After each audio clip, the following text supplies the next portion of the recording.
Assalamualaikum warahmatullahi wabarakatuh. Hai adik-adik, kembali lagi dengan saya Nabila Hansa. Hari ini kita masih melanjutkan pembelajaran ekonomi kelas 12 pada bab 1.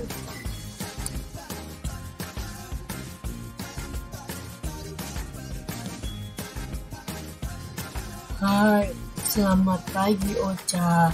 Kau sudah sembuh? Iya, sudah. By the way, apa ya pelajaran kita hari ini? Hari ini kita akan belajar mata pelajaran ekonomi untuk kelas 12 pada bab 1 yang berjudul Sistem Informasi Akuntansi. Wah, apakah kita akan belajar satu bab penuh? Tidak, kata ibu guru, pada pertemuan kali ini kita akan membahas 2 subbab, yaitu kualitas informasi akuntansi dan bidang-bidang akuntansi.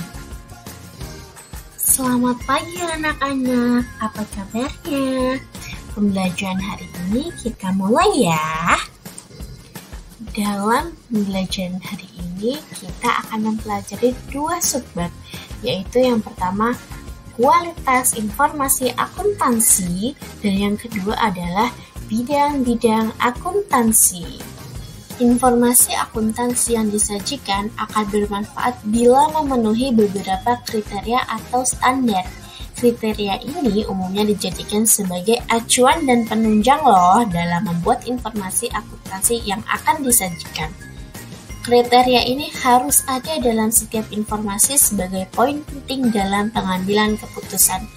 Berikut ini adalah pembahasan lengkap mengenai 8 kriteria dari kualitas informasi akuntansi. Dalam kriteria kualitas informasi akuntansi yang baik, ada 8 kriteria. Yang pertama, relevan, kemudian dapat diuji, dapat dipahami, netral, tepat waktu, daya saing, lengkap, dan perilaku yang jujur. Kriteria pertama, relevan. Kualitas informasi akuntansi dapat dikatakan relevan jika sudah memenuhi 2 unsur yang ada. Unsur pertama yaitu predictive value dan yang kedua confirmatory value.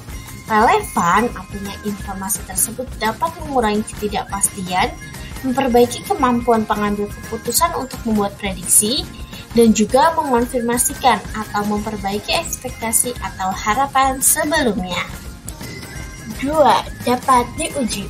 Pengukuran tidak dapat sepenuhnya lepas dari pertimbangan dan pendapat yang subjektif. Untuk meningkatkan manfaatnya, informasi keuangan atau informasi akuntansi harus dapat diuji kebenarannya oleh para pengukur yang independen dengan menggunakan metode pengukuran yang sama. 3. Dapat dipahami.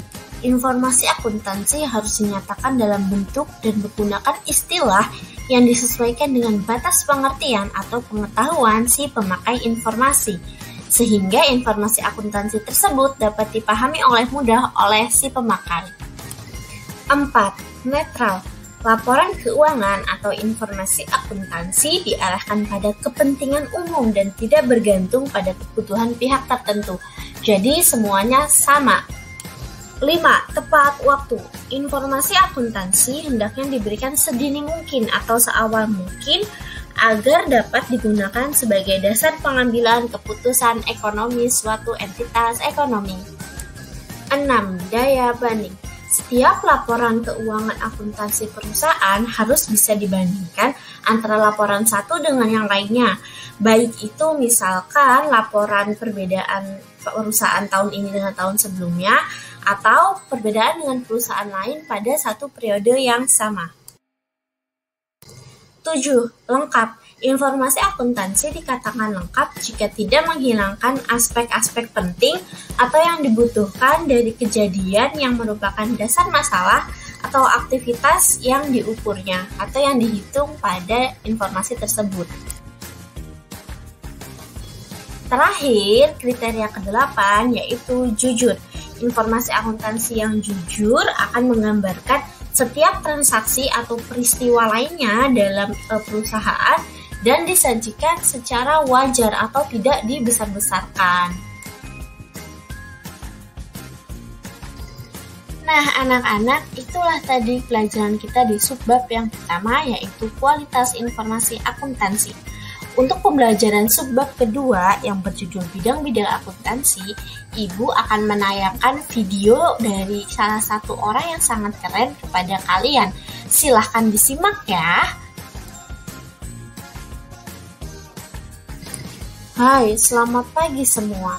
Perkenalkan, saya Profesor Dr. Melinda. Hari ini dalam perkuliahan umum, saya akan menjelaskan mengenai bidang-bidang akuntansi. Ilmu akuntansi memiliki ruang lingkup yang sangat luas sehingga timbullah bidang-bidang khusus dalam akuntansi. Ada 8 bidang yang setidaknya dapat kita ketahui. 1. Bidang akuntansi keuangan. Akuntansi keuangan merupakan bidang akuntansi yang kegiatannya meliputi pencatatan kegiatan finansial yang memiliki sebuah tujuan untuk dapat menyajikan laporan keuangan yang meliputi neraca, laporan laba rugi, dan laporan perubahan modal atau laporan laba ditahan selama jangka waktu tertentu. Kedua, akuntansi manajemen. Akuntansi manajemen adalah akuntansi yang meliputi segala kegiatan di dalam perusahaan dan membantu manajemen perusahaan untuk pertimbangan pengambilan keputusan. 3. Akuntansi biaya atau disebut cost accounting. Akuntansi biaya merupakan bidang akuntansi yang mencatat dan menghitung serta menganalisis sebuah data biaya pada suatu perusahaan industri dalam usaha menentukan besarnya harga pokok produksi suatu barang atau produk. 4. Akuntansi pemerintahan atau disebut government accounting. Akuntansi pemerintahan ialah bidang akuntansi keuangan yang diterapkan di lembaga pemerintahan. Akuntansi pemerintahan memiliki tujuan menyajikan sebuah laporan keuangan, pengendalian, dan pengawasan keuangan pemerintah atau negara. Akuntansi pemerintah diharapkan bisa mengatur administrasi keuangan negara dengan baik. Dalam bidang ini mengkhususkan diri dalam pencatatan dan pelaporan transaksi di badan pemerintahan. 5. Audit atau disebut auditing investigation. Kegiatan audit dilakukan dengan pemeriksaan atas pencatatan dan laporan yang dihasilkan bidang akuntansi keuangan. 6. Akuntansi perpajakan atau tax accounting. Bidang akuntansi perpajakan mencakup penyusunan surat pemberitahuan pajak serta mempertimbangkan konsekuensi perpajakan dari transaksi usaha yang direncanakan. 7. Akuntansi anggaran atau budgetary accounting. Bidang akuntansi anggaran menyajikan rencana operasi keuangan untuk suatu periode tertentu dan menyampaikan data perbandingan dari operasi sebenarnya dengan rencana yang telah ditetapkan. Yang terakhir, ke-8, yaitu akuntansi pendidikan atau disebut budgetary instruction atau juga budgetary education. Bidang akuntansi ini merupakan bidang spesialisasi akuntansi yang bergerak dalam penyebaran pendidikan akuntansi pada masyarakat. Itulah yang dapat saya sampaikan di kuliah umum hari ini. Terima kasih.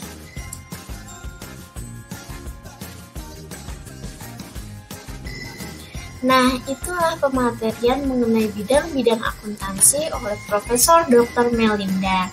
Dengan berakhirnya video tersebut, maka pembelajaran hari ini sudah berakhir. Kita sudah selesai mempelajari 2 bab. Semoga pembelajaran hari ini dapat kalian serap dengan baik ya. Selanjutnya, kalian silahkan beraktivitas masing-masing. Jangan lupa belajar dan terus membaca buku ya di rumah. Jika ada kesalahan dari Ibu mohon maaf. Terima kasih. Wassalamualaikum warahmatullahi wabarakatuh. Dadah, sampai bertemu kembali.